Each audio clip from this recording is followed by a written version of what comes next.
오늘 말씀의 제목을 한번 따라 하실까요? 하나님과 사귀려면 어떻게 해야 하는가? 어제 오전에 한 신혼부부 가정으로 신방을 갔습니다. 거실에 들어서는 순간 집안의 냄새가 진동했습니다. 참깨 냄새였습니다. 얼마나 깨가 쏟아지는지 형제 자매가 알콩달콩 행복하게 사는 듯한 모습이 아주 좋아 보여서 제 마음에 풍겨진 향내였습니다. 신방 중에 결혼하니까 제일 좋은 것이 무엇인지 물었습니다. 그러자 밤에 헤어지지 않아서 너무 좋다는 겁니다. 결혼하기 전에는 회사 일을 마치고 저녁에 만나서 밥 먹고 이야기를 하다 보면 금방 밤 시간이 되고 다음날 출근해야 되기 때문에 아쉬움을 뒤로 하고 집으로 가야만 했는데 결혼하니까 밤에 바래다 주지 않고 계속 함께 있게 되니까 너무 좋다는 것이었습니다. 서로에 대해 호감을 가지고 자연스럽게 만나서 대화를 하다 보니 말이 통합니다. 부모님과 형제들을 생각하는 마음과 상대방을 배려하는 마음이 위로가 되고 기대가 됩니다. 이 사람을 만나고 싶다. 이 사람과 사귀고 싶다. 좀 더 이야기를 나누고 싶다 하는 마음이 들었던 것입니다. 마침내 하나님이 우리를 짝지어 주셨다 하는 그 믿음을 가지고 결혼을 하게 되니 이제는 세상에서 둘도 없는 나의 돕는 배필이 되어서 친밀하게 교제하고 사귀면서 살게 된 것이지요. 그렇습니다. 사랑하는 사람을 만나서 사귄다는 것, 그 자체가 기쁨이 되는 것입니다. 우리가 오늘 읽은 요한 1서 1장에는 사귐이라는 단어가 4번 나옵니다. 3절에 2번, 6절과 7절에 각각 한 번씩 나옵니다. 사귐이라는 이 단어는 헬라어로 코이노니아인데 신약 성경의 다른 곳에서는 교제, 참여, 연보로 이렇게 번역이 되었습니다. 먼저 사도행전 2장 42절에서는 초대교회의 모습 중 하나를 말하면서 교제로 소개를 하고 있고 로마서 15장 26절에는 이방인 교회가 예루살렘 교회를 위해서 물질로 나누며 섬기는 모습으로 연보를 가리킵니다. 또한 고린도전서 1장 9절에서는 예수 그리스도와의 어떤 친밀한 교제의 관계를 의미하기도 하고 고린도전서 10장 16절에서는 그리스도인은 성찬을 통해 그리스도의 죽음에 참여하게 된다는 것을 가리킵니다. 그리고 빌립보서 1장 5절에서는 복음을 위한 사역에 헌신하면서 참여하는 것을 의미하기도 합니다. 그러므로 사귐, 이 코이노니아는 신자가 하나님과 예수 그리스도와 다른 신자들과 갖게 되는 신앙적이면서도 전인격적인 교제와 참여, 나눔과 헌신을 의미한다고 할 수 있습니다. 이렇게 사귐이라는 단어를 인용하면서 사도 요한이 편지를 기록한 데에는 그 당시 사도 요한의 공동체 안에 예수님의 성육신을 부인하는 거짓 가르침이 침투한 것으로 보입니다. 그들은 예수님의 하나님 되심을 지나치게 신봉하여 예수님의 인성을 부인하는 자들이었습니다. 그들은 영혼은 선하고 육은 악하다고 보았던 초기 영지주의의 영향을 받았을 수도 있고 혹은 상대적으로 예수님의 인성을 쉽게 받아들이지 못하는 헬라 문화의 영향을 받은 사람들이었을 수도 있습니다.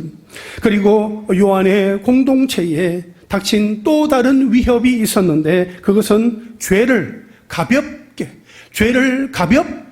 취급하는 경향이었습니다. 그들은 하나님을 믿는다고 하면서 자신들은 죄인이 아니다라고 했던 것입니다. 이러한 시대 배경 속에서 사도 요한이 오늘 본문을 통하여서 하나님과의 사귐을 강조하고 있습니다.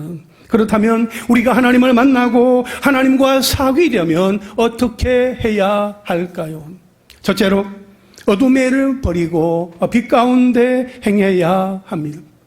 오늘 본문 5절 말씀해 보니까 우리가 그에게서 듣고 너희에게 전하는 소식은 이것이니 곧 하나님은 빛이시라 그에게는 어둠이 조금도 없으시다는 것이니라 말씀하고 있습니다. 여기에서 그에게서 듣고 했습니다. 여기에서 언급하고 있는 그는 바로 예수 그리스도를 가리킵니다. 본문을 기록한 사도 요한은 예수님과 3년여 동안 함께 다니면서 예수님으로부터 생명의 말씀을 들었습니다. 그런데 요한이 예수님으로부터 직접 들은 그 내용은 바로 하나님은 빛이시라, 그에게는 어둠이 조금도 없으시다 하는 것이었습니다. 그렇습니다. 하나님은 어둠이 조금도 없으신 완전한 빛이십니다. 이처럼 하나님을 빛으로 묘사할 때에는 항상 하나님의 거룩성이 강조됩니다. 그래서 사도 바울은 디모데전서 6장 16절에서 오직 그에게만 죽지 아니함이 있고 가까이 가지 못할 빛에 거하시고 어떤 사람도 보지 못하였고 또 볼 수 없는 이시니 그에게 존귀와 영원한 권능을 돌릴지어다. 아멘 했습니다. 여러분, 이것은 인간이 하나님을 육안으로는 볼 수 없다 하는 사실뿐 아니라 그분 앞에 서게 되면 그분의 거룩성과 그 인간의 추악성의 그 간격이 너무나 커서 인간이 하나님 앞에 나아가기만 하면 꼬꾸라지고 만다는 사상을 내포하고 있습니다. 그렇습니다. 하나님은 거룩하심으로 우리 인간 스스로의 힘으로는 하나님께 접근, 가까이 할 수 없습니다. 그러나 예수 그리스도를 통해서 우리는 그분과의 교제, 사귐의 자리에 나아갈 수 있으며 그렇게 함으로써 이 빛에 거하는 자는 성결함을 유지하게 되는 것입니다.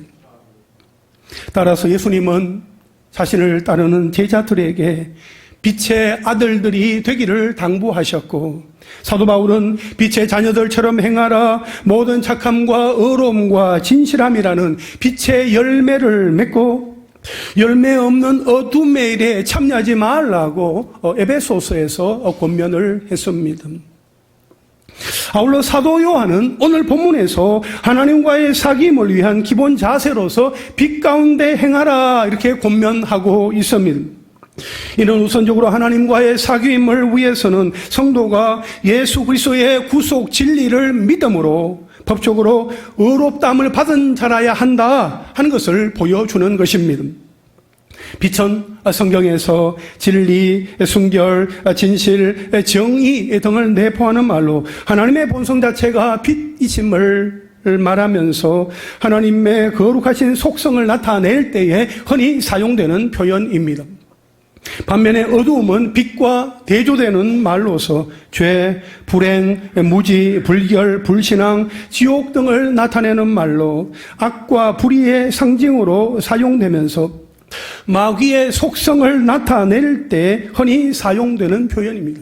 마귀를 헬라어로 디아볼로스라고 합니다. 거짓말하고 이간질하고 속이는 자라는 그런 의미가 마귀라는 그 이름 속에 담겨져 있는 거예요.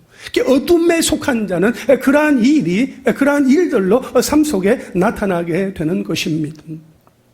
여러분, 우리가 여기에서 주목할 사실은 빛과 어둠이 공존할 수 없듯이 하나님과 마귀는 공존할 수 없다는 것입니다. 따라서 하나님과 진정한 사귐을 나누기 원하는 자들은 1차적으로 마귀에게 속한 곧 본질상 진노 아래에 있던 그 상태에서 복음을 믿음으로 빛 가운데로 들어와야만 한다 하는 것입니다. 그래서 사도 요한은 하나님과 사귐이 있는 사람은 빛 가운데 행해야 한다는 것을 말하고 있습니다. 오늘 보면 6절과 7절 말씀을 함께 읽겠습니다. 시작. 만일 우리가 하나님과 사귐이 있다 하고 어둠에 행하면 거짓말을 하고 진리를 행하지 아니함이거니와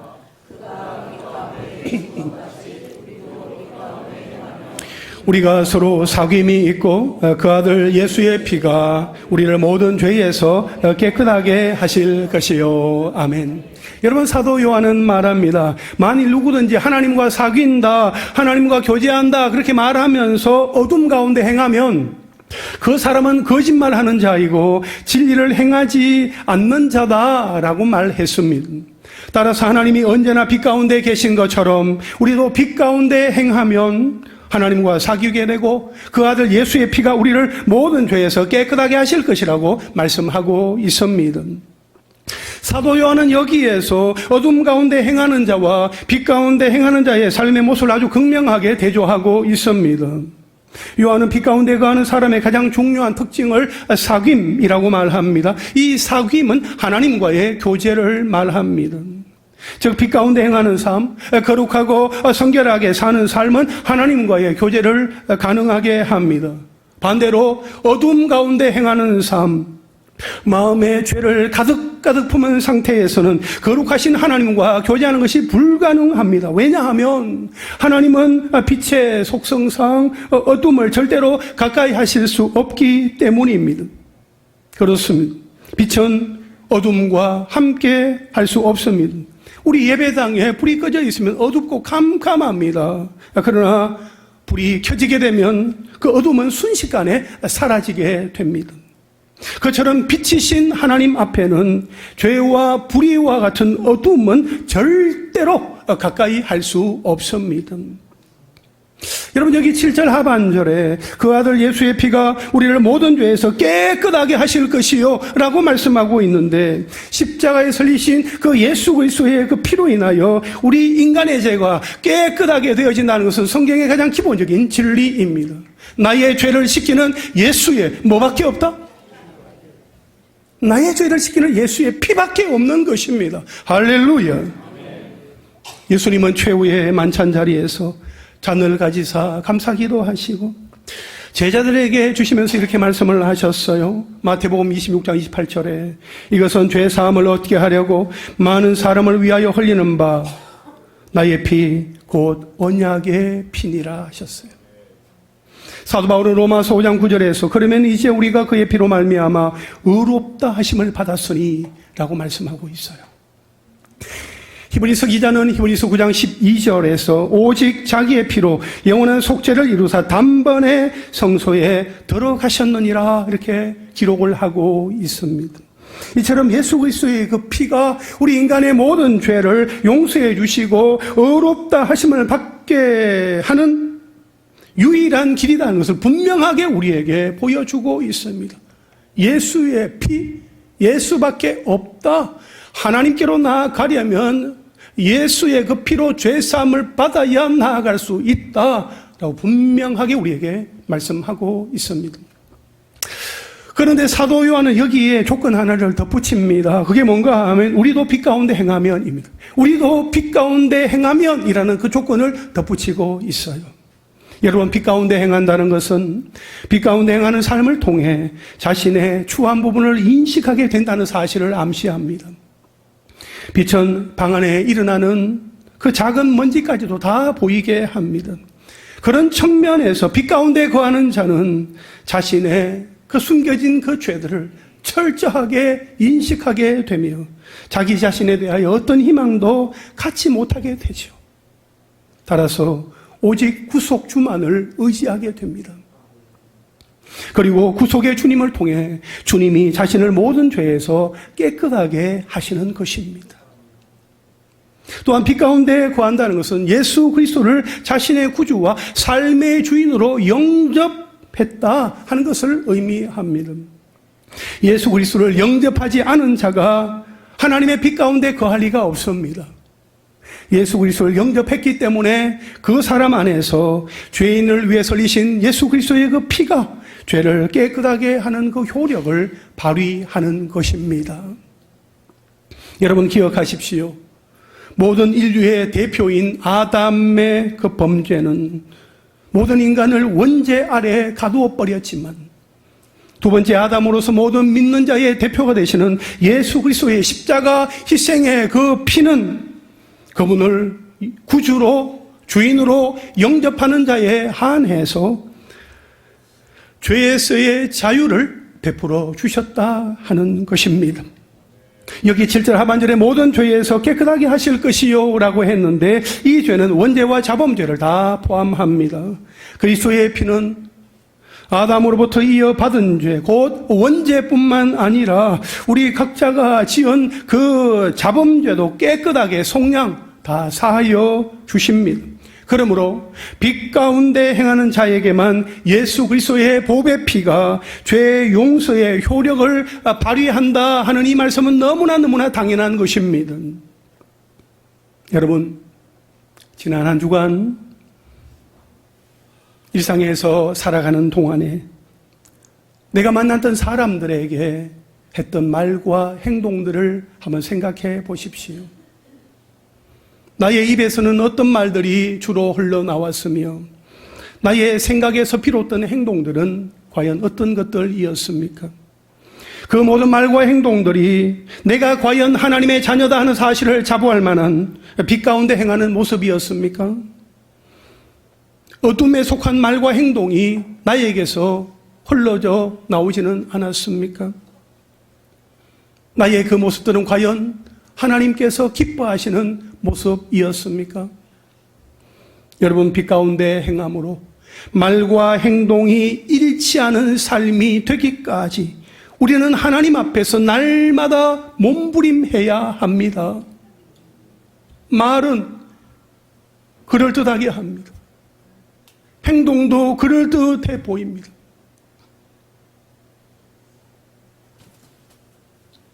그러나 마음의 생각과 그 삶에서 보여지는 그 행동이 일치하지 못한다면 하나님은 결코 기뻐하시지 않습니다. 제가 하나님 앞에서 몸부림하면서 두려워하고 떠는 것은 바로 그것입니다. 사람들을 만날 때에나 혼자 있을 때에나 그 말과 생각과 행동이 일치하기를. 그런데 일치하지 않을 때가 있지요. 제가 하나님이 아닌데 일치하지 못할 때가 있어요. 그래서 너무 힘듭니다. 말하고 생각한 대로 그렇게 행동이 아름답게 나타나면 좋겠는데 그렇지 못할 때가 있어서 정말 마음이 어려울 때가 있습니다. 가슴을 칠 때가 있습니다. 그래서 단순히 그냥 옷을 찢는 형식적인 회개가 아니라 정말 마음을 찢으면서 하나님 앞에 온전한 회개를 하며 나아갈 때에 하나님께서 주시는 은혜가 있거든요. 우리 한 사람 한 사람의 마음속에 그렇게 하나님 앞에서 몸부림하면서 내 입에서 나오는 말과 행동이 하나님께서 기뻐하실 만한 그런 모습이 될 수 있기까지 하나님 앞에 철저하게 엎드리며 믿음으로 반응하며 나아가는 은혜가 있기를 간절히 바랍니다. 사랑하는 성도 여러분, 우리는 빛이신 하나님 안에 거하는 빛의 자녀들이요 빛 가운데 행하는 자들입니다. 우리가 빛 가운데 행함으로 죄의 용서함을 받고 죄에서 자유함을 얻게 되었습니다. 그리하여 하나님과의 사귐, 하나님과의 교제가 회복하게 되었습니다. 그것은 우리의 삶으로 나타나야 합니다. 그러므로 우리 각자의 삶을 조용히 돌아보고 어둠에 속하여 행하던 일들을 다 버리고 빛 가운데 행하는 그러한 은혜가 있게 되기를 주님의 이름으로 축원합니다. 우리 좌우에 계신 분들과 한번 인사하실까요? 어둠의 일을 버리고 빛 가운데 행하며 살아갑시다.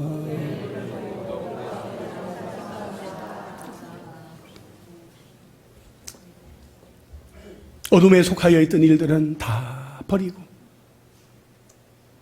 하나님의 자녀로서 정말 빛 가운데 행하며 살아가는 그러한 은혜가 우리에게 있기를 원합니다.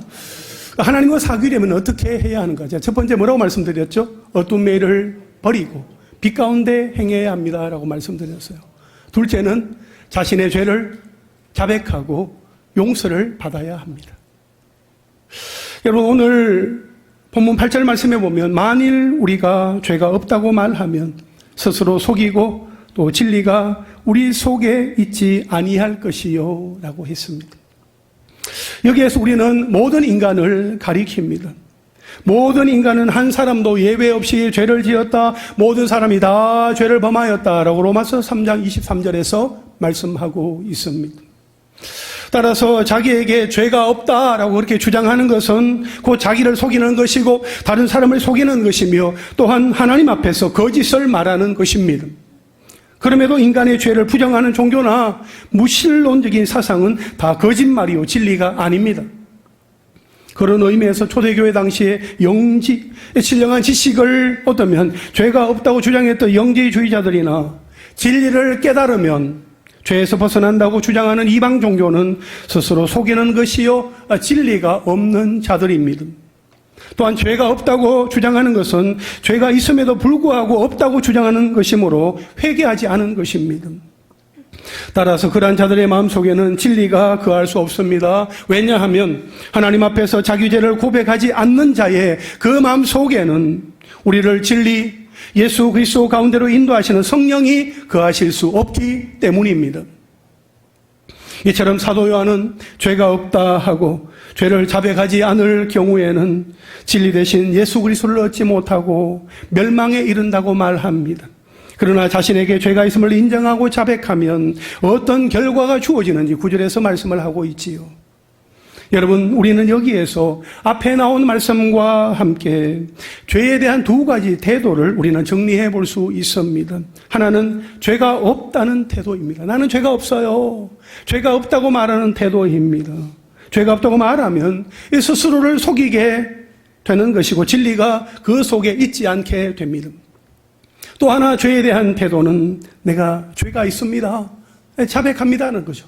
죄가 있어서 죄를 자백하게 되면 미쁘시고 의로우신 하나님이 우리의 죄를 용서하여 주십니다. 그리고 모든 불의에서 우리를 깨끗하게 하여 주신다고 말씀을 하고 있어요. 이것은 하나님의 불변한 약속입니다. 오늘 본문 9절 말씀 함께 읽겠습니다. 시작. 만일 우리가 우리 죄를 자백하면 그는 미쁘시고 의로우사 우리 죄를 사하시며 우리를 모든 불의에서 깨끗하게 하실 것이요. 아멘. 우리 이 요한일서 1장 9절 말씀을 좀 더 큰 소리로 한 번만 더 읽도록 하겠습니다. 시작. 만일 우리가 우리 죄를 자백하면 그는 미쁘시고 의로우사 우리 죄를 사하시며 우리를 모든 불의에서 깨끗하게 하실 것이요. 아멘. 아멘이십니까? 아멘이십니까?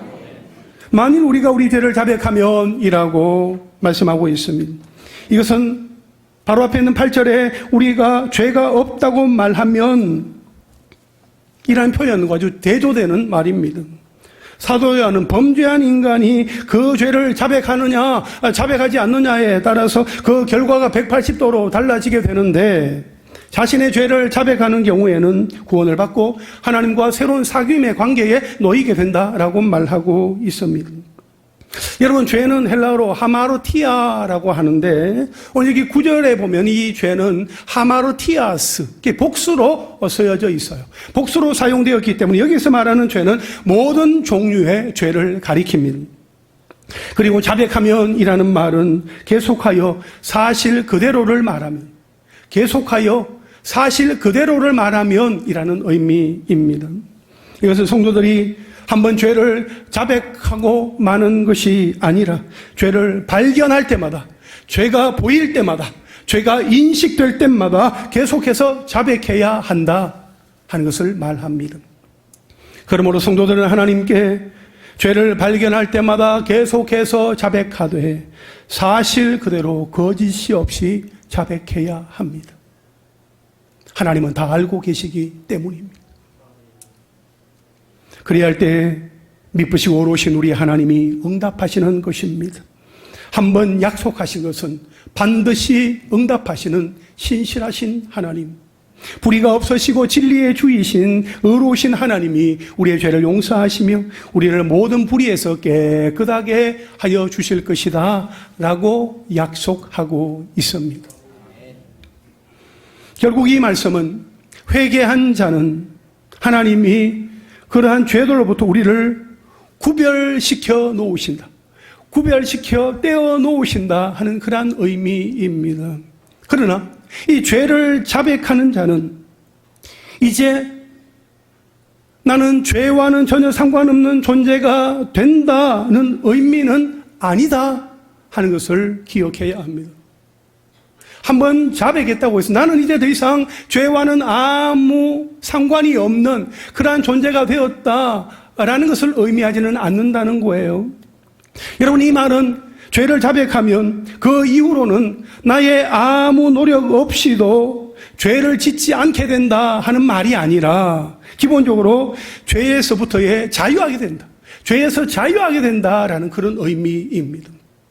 사랑하는 여러분, 성도인 우리는 예수 그리스도의 피로 죄 사함을 받은 자이지만 이 세상에 살아있는 한, 이 세상에서 발을 디디며 살아가는 동안에는 날마다 죄와 싸워 이겨야 하며 죄를 지을 때마다 하나님 앞으로 나아가서 자백하고 회개함으로써 죄 용서를 받아야 합니다.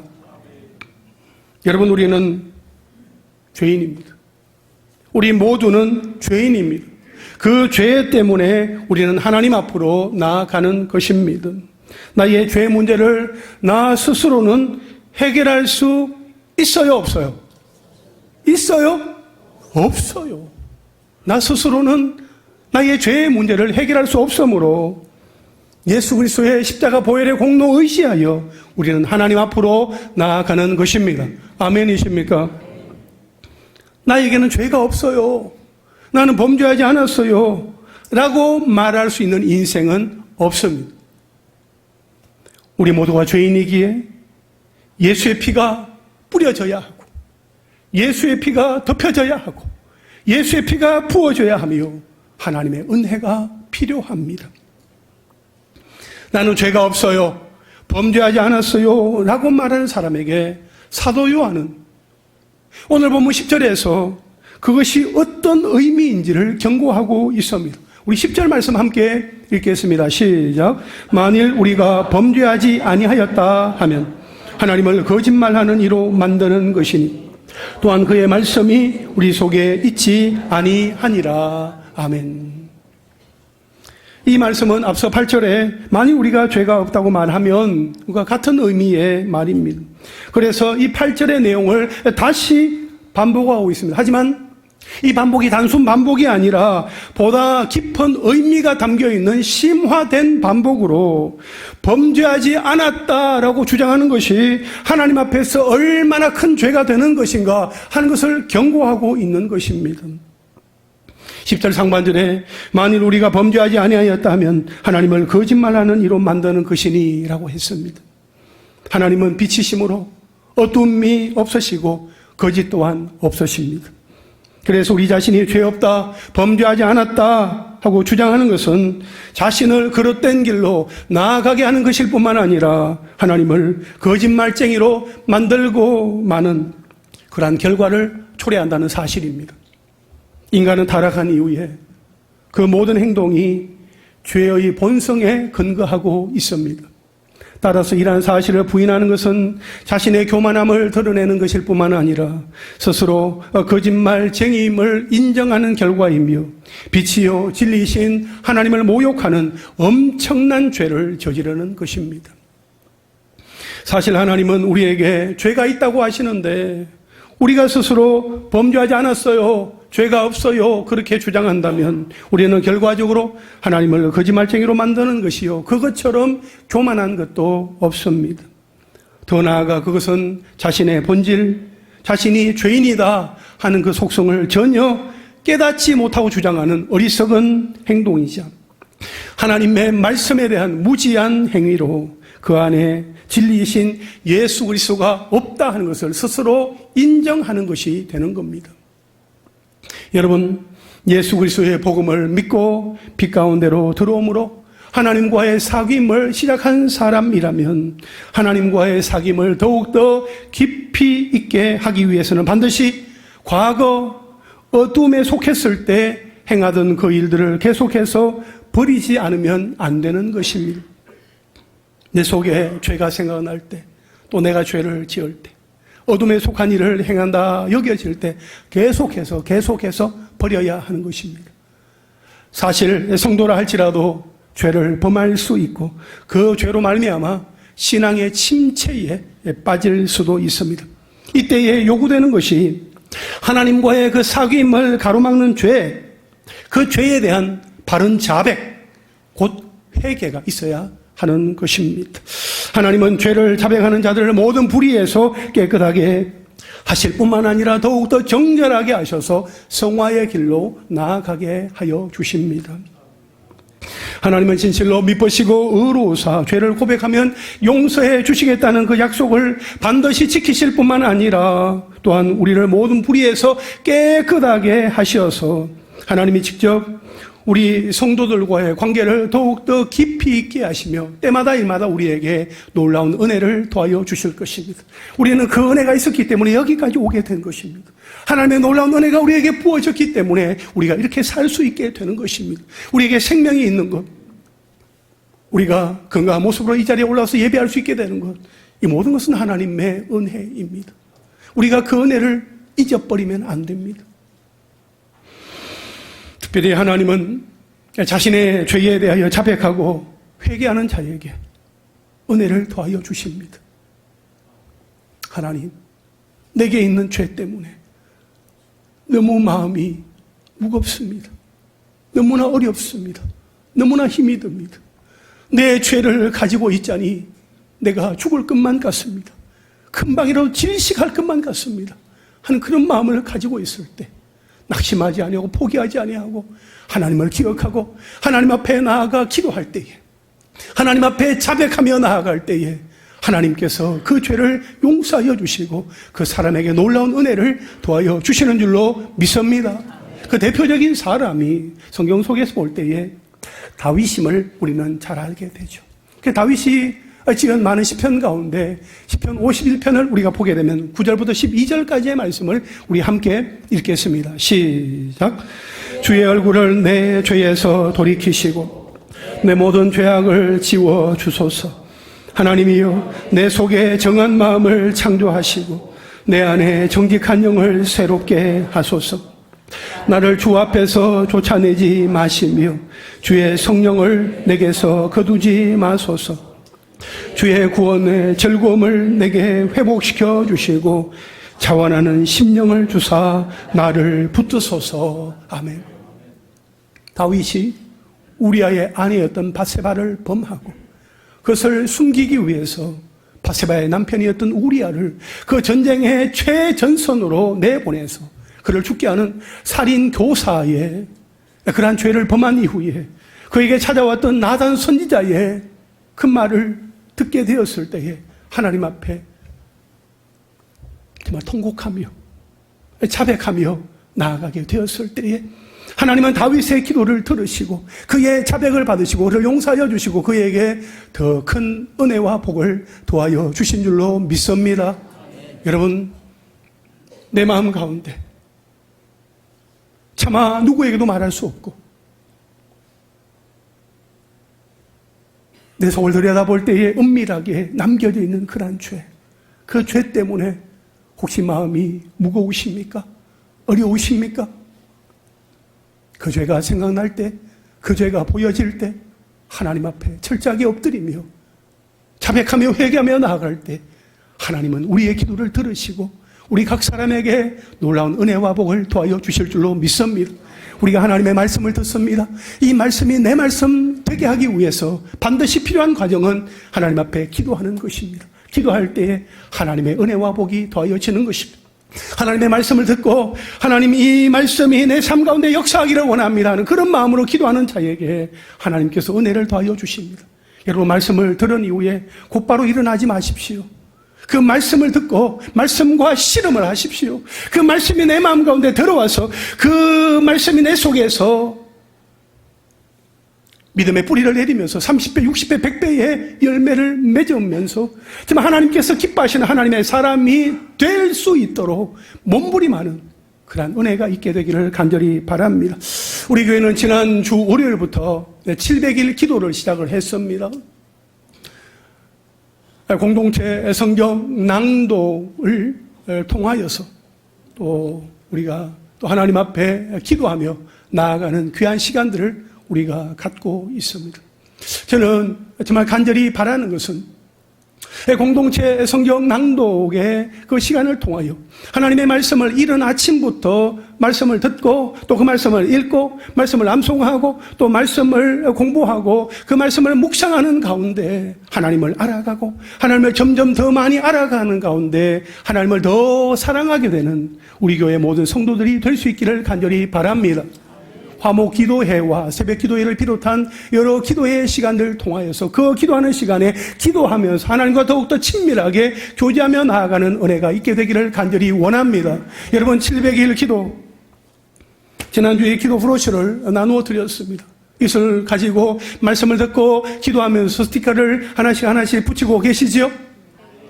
붙이고 계시지요? 예, 대답은 안 하셨지만 속으로 대답을 하신 줄 믿습니다. 여러분, 700일 우리가 달려가면서 하나님께서 예비하신 그 하나님의 복, 700일의 은혜와 축복을 구할 수 있는 우리 모두가 될 수 있기를 간절히 바랍니다. 특별히 여러분은 700일 기도를 통하여서 기대하고 바라는 것, 변화되기를 갈망하는 것은 무엇입니까? 우리가 하나님 앞에서 날마다 새롭게 되어지려면 말씀이 우리 속에 들어가야 합니다. 말씀이 우리 마음 가운데 들려질 때에 우리 자신을 돌아보고 하나님 앞에 자백하며 회개하는 시간을 반드시 가져야 합니다.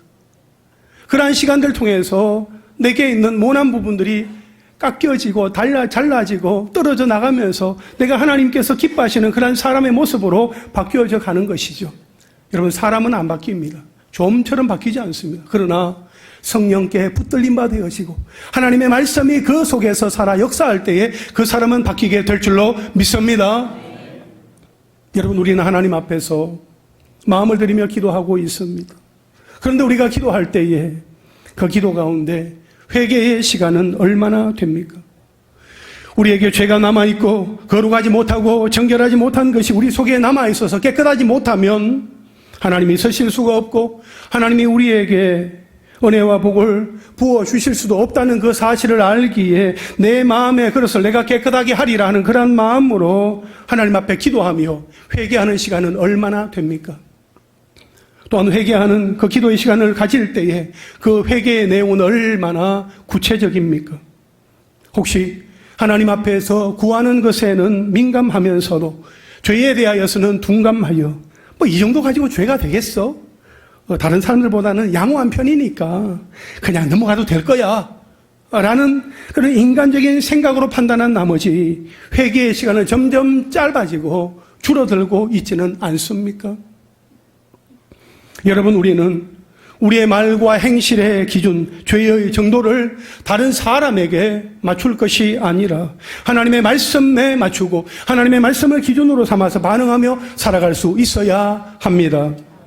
사랑하는 여러분, 성도인 우리는 하나님과의 사귐을 가로막는 장애물이 나의 죄이다, 나의 죄다 하는 것을 깨달아 그 죄를 고백하되 신실하고 공의로우신 하나님 앞에 있는 그대로 항상 자백함으로써 우리의 모든 죄를 용서받고 모든 불의에서 깨끗하게 되어서 하나님과의 그 사귐의 채널이 끊어지지 아니하고 지속적으로 이어갈 수 있게 되기를 간절히 바랍니다.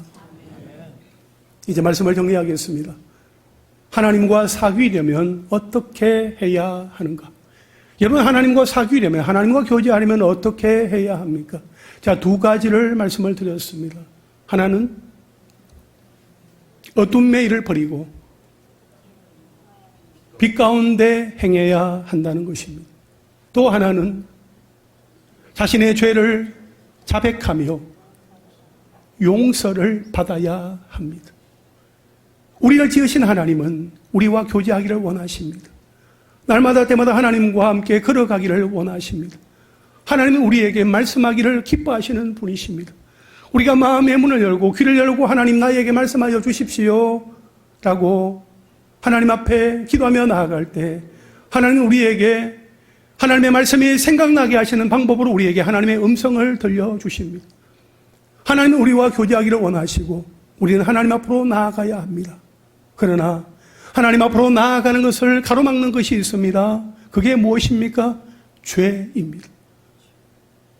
죄는 하나님과 가까이 할 수 없습니다. 어둠에 속한 죄는 하나님이 기뻐하시지 않습니다. 이 죄 문제를 가지고 어떻게 해야 되겠습니까? 오늘 요한일서 1장 9절에 보면 만일 우리가 우리 죄를 자백하면 그는 미쁘시고 의로우사 우리 죄를 사하시며 우리를 모든 불의에서 깨끗하게 하실 것이요 라고 말씀을 하고 있습니다. 우리가 우리의 죄 문제를 가지고 낙심하고 낭망하고 아파하는 것으로 끝나는 것이 아니라 하나님 앞으로 가지고 나아가서 자백하면 하나님은 들어주시고 우리의 죄를 사하시며 우리를 모든 불의에서 깨끗하게 하여 주실 줄로 믿습니다. 여러분, 세상의 거짓 구애를 과감하게 물리쳐버리고 거룩하신 하나님의 사랑의 초대장을 받아들고서 하나님, 저 여기 있어요. 저 하나님과 사귀기를 원해요. 하나님과 교제하기를 원해요. 하나님, 저에게 믿음도 알려주시고 오직 하나님만 의지하며 나아갈 수 있도록 도와주십시오. 그렇게 기도하며 반응하며 나아가는 하나님의 사람들 다 되시기를 주님의 이름으로 축원합니다.